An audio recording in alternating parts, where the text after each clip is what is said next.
Hello, everyone, and welcome to a lecture in American history.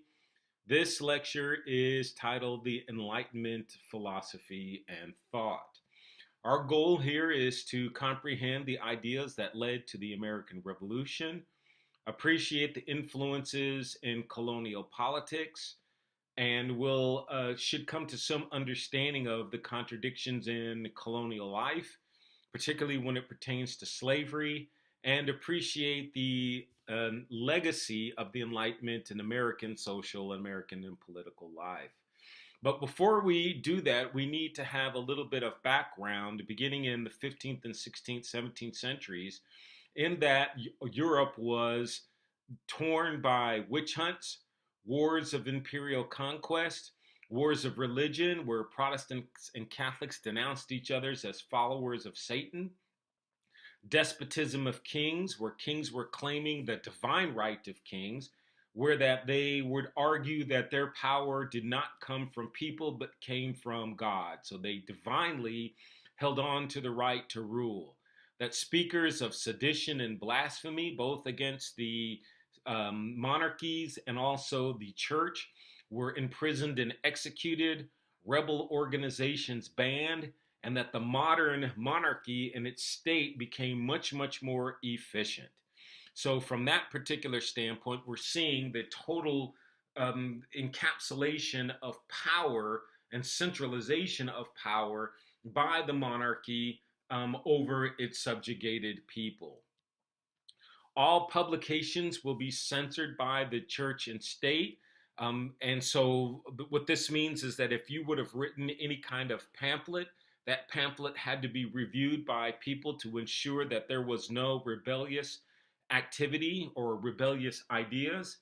Slavery, of course, is being widely practiced, and its cruelties will be defended by leading figures. And of course, this all stems from the racial philosophy that was emanating out of the work of the naturalists. Revolution, scripture would be used to show how God tested rebellion and that people must listen to and subordinate themselves to their rulers. Now, enter the humanists, and we've talked a little bit about humanism and its effects. And this was a movement in the Italy and France in the 14th and 15th century. And primarily, these weren't what we would call philosophers, but we would call them today thinkers. They were highly influenced by religion, whereas most in Europe, they were practicing Catholics. Now, what this meant is that their ideologies were firmly planted in theology or in religion, meaning that they believed that the proper worship in God involved admiration of his creations, particularly man or humanity.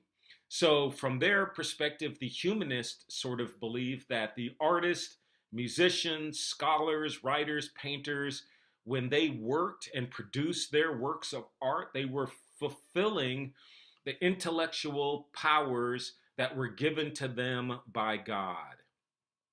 So, what we're going to see in humanism is this fundamental belief that beauty was held to represent a much deeper inner virtue and value, a fundamental belief in the self, in human worth, and individual dignity. So, the whole entire humanist project that emanated out of Italy and France was the idea of human agency, that people did not necessarily have to take their cues from religious leaders or, in that matter, for kings and queens, but they could look to themselves for ideas. One of the most prominent of these was Galileo, 1564 to 1642.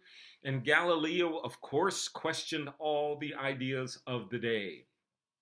And his famous saying is that if one is forced the choice between basing one's beliefs on one's observations or upon one's religious teachings, one should rely on observations rather than stuff that has been just handed down to you from person to person without you questioning or challenging. And one of these, obviously, was the Copernican notion that the Earth rotated, or the sun, or the sun rotated around the Earth. Copernicus believed that the Earth rotated around the sun, challenging the whole idea of the centrality of the universe, or the Earth in the universe.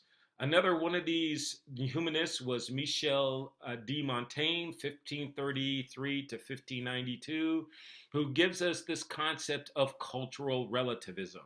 And what he meant essentially was that we have no right to impose our beliefs, which rest on cultural habit rather than absolute truth.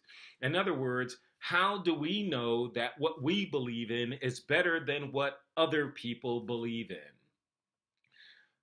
The other humanist is Rene Descartes, probably more familiar to most of you, who Descartes 1596 to 1650, credited with being the founder of modern philosophy and, of course, Cartesian geometry, who used doubt and reason over previous certainties, right?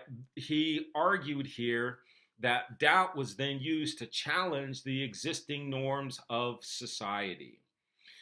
For Descartes, one of his more famous statements was, if you would be a real seeker after truth, you must at least once in your life doubt as far as possible all things. So what these humanists provide for us is this beginning impetus for people to begin to challenge the status quo and the things that were taught to them by their teachers or their political leaders.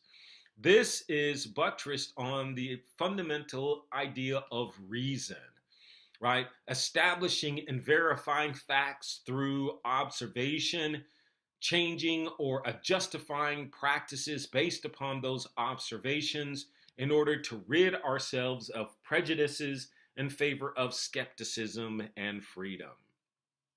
Now, all of this is sort of undergirded into a fundamental concept that we know called empiricism, a theory of knowledge that is practical rather than is abstract, that asserts that knowledge arises from experience rather than revelation.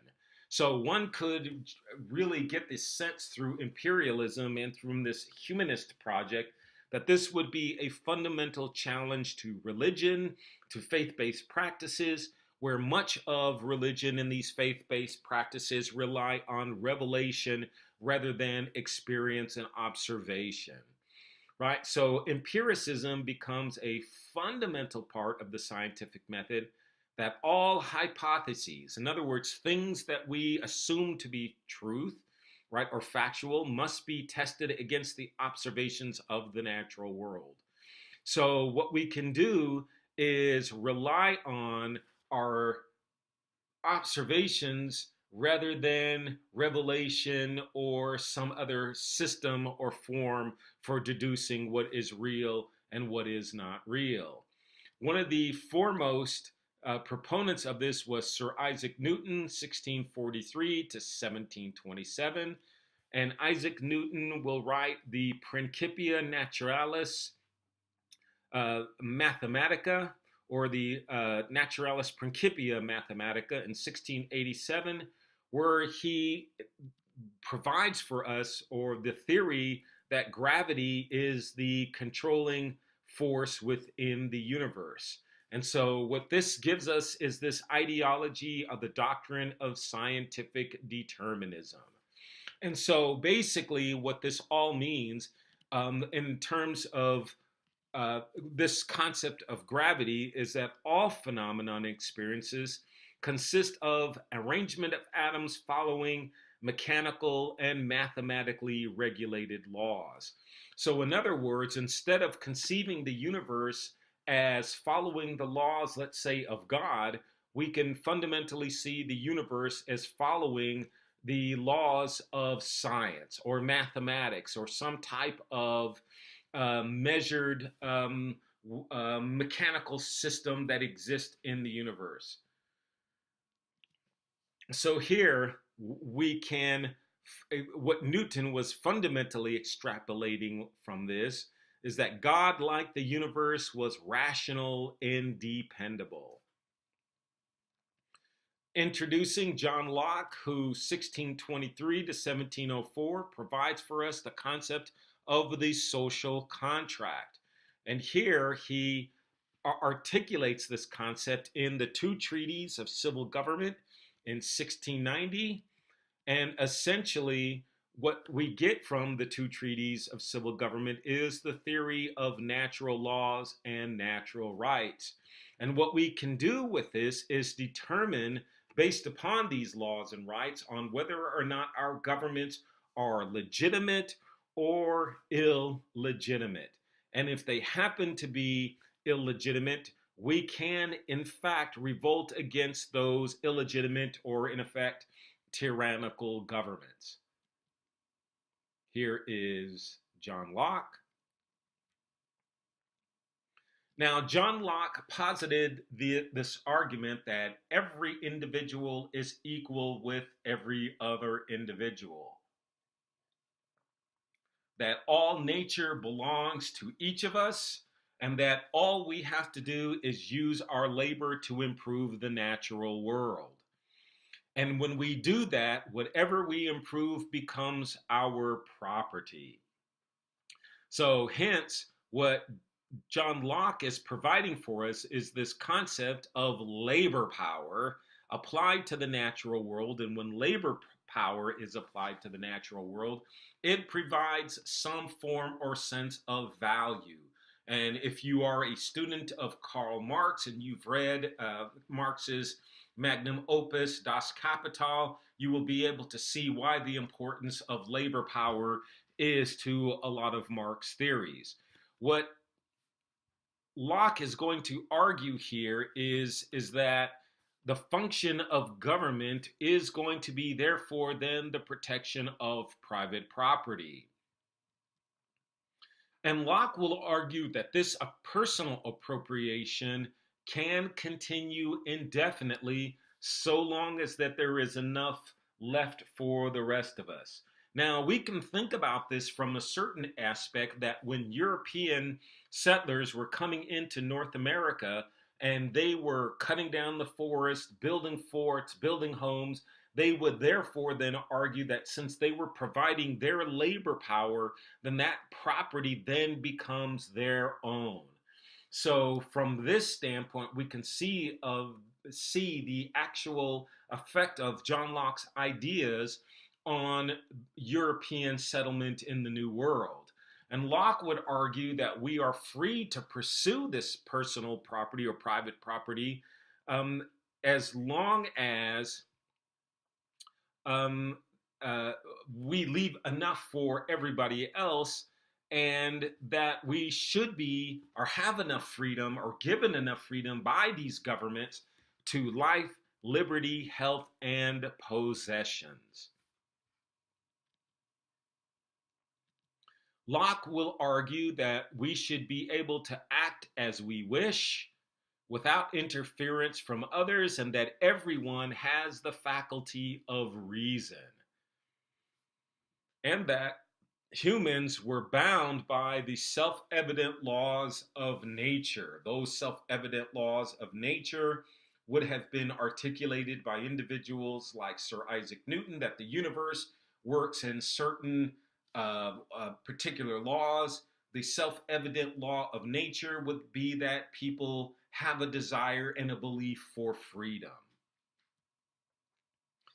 Now we come to the Enlightenment, which is situated between the year 1715 and 1799.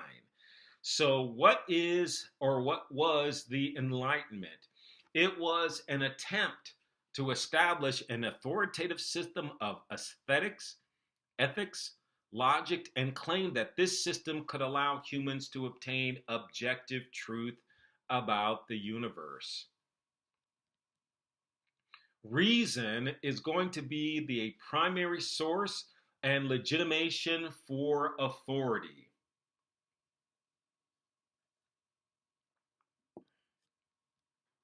One of the most prominent of these Enlightenment thinkers or philosophers, philosophes, would be Voltaire, who whose original name or real name was Francois Marie Arouet, and Voltaire used the pen name Voltaire, 1694 to 1778.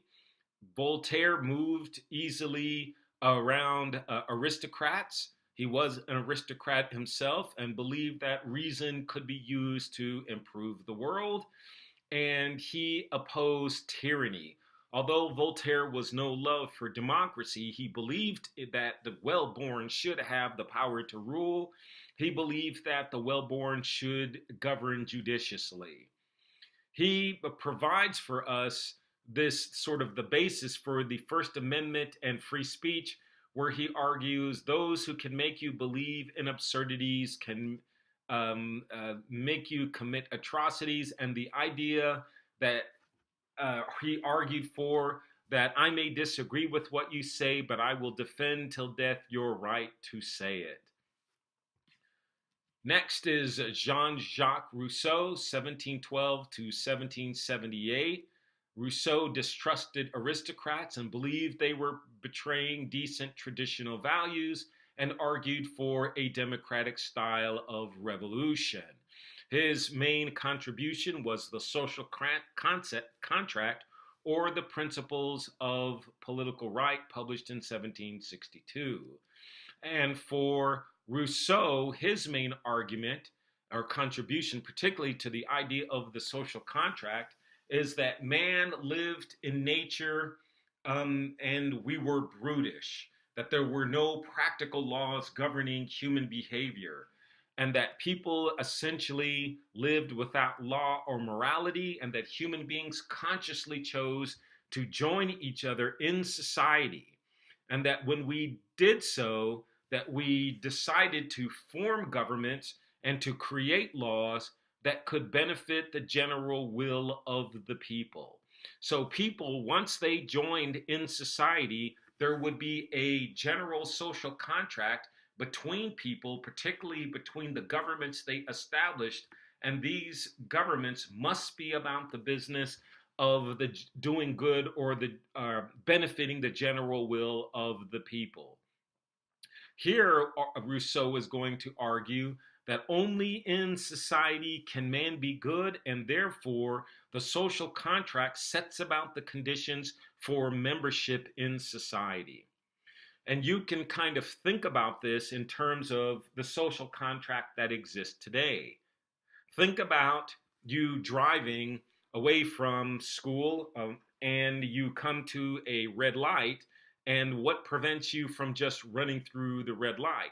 We as a society have all gotten together and said, you know what? When you see a red light, everybody stops. That in and of itself is a social contract. We just have a social contract that establishes the fact that if you build a store and people come into your store, that they need to pay for the things rather than take them. When people violate the social contract, then people end up being put in prison. So I guess in some kind of way, when society establishes laws and people break those laws, they're in essence breaking the social contract. What Rousseau is going to provide for us is this concept of tyranny of the majority, that the majority of people, right, even though they can seek to do good, can at times do bad things. Like, for example, in the United States, at one particular moment, the majority of people believed that slavery was okay, right? And we know that just because the majority of people believe in something to be wrong, that doesn't necessarily make it right.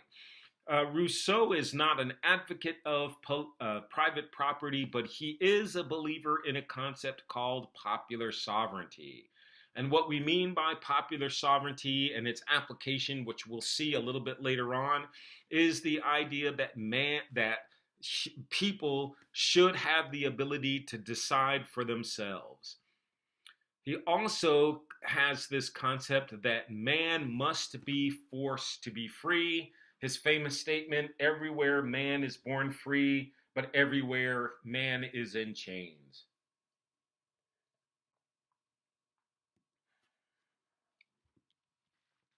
So, what this essentially means is that the social contract or people must work towards providing freedom for its subjects because men will innately enslave themselves. Our next figure is the Baron de Montesquieu, 1689 to 1755. Montesquieu wrote The Spirit of Laws in 1748, and the principal thesis of Montesquieu's work was that laws should be adapted for the people whom they are framed to the nature and principle of each government, to the climate of each country, to the quality of its soil, to the situation, extent, the principal occupation of the natives, to the religion of its inhabitants.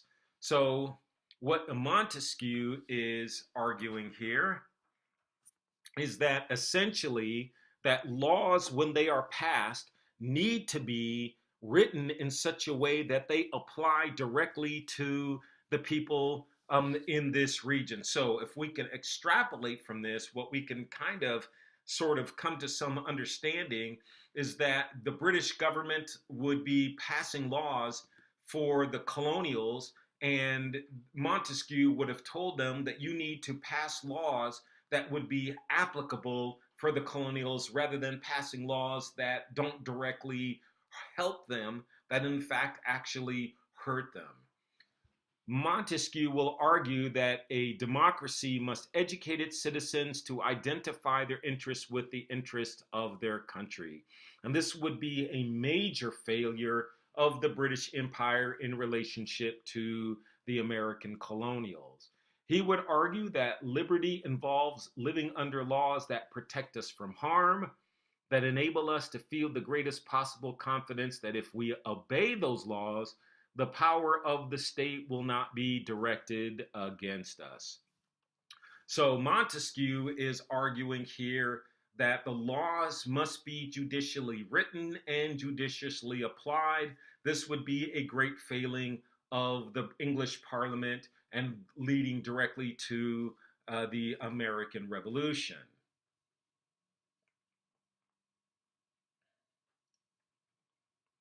We can see how these Enlightenment ideas are applied to things like the Declaration of Independence. And this is the sort of preamble to the Declaration of Independence. When in the course of human events it becomes necessary for one people to dissolve the political bands which have connected them with another, and that is this fundamental idea that people come together to form society and assume among the powers of the earth the separate and equal station, right? All people are equal with every other, to which the laws of nature and nature's God, natural rights and natural laws, entitle them a decent respect to the opinions of mankind, requires they should declare the causes which impel them to the separation. We hold these truths to be self-evident, right? That they are known to everybody, that all men are created equal, and they are endowed by their creator with certain unalienable rights. In other words, rights that could not be taken away from you, or rights that are known to you. They're not alienable to you. That among these are life, liberty, and the pursuit of happiness. So the Jefferson takes the Declaration of Independence, sort of molds it in a preamble. He molds it to directly reflect the ideas of the Enlightenment. So we can conclude here that the Enlightenment today provides us with the notion of human rights. It's embedded in the core values of the American ideal and ideology within the Declaration of Independence. We have an understanding of religious tolerance, self-rule, and private ownership from the Enlightenment. Okay, so if you have any questions, feel free to contact me.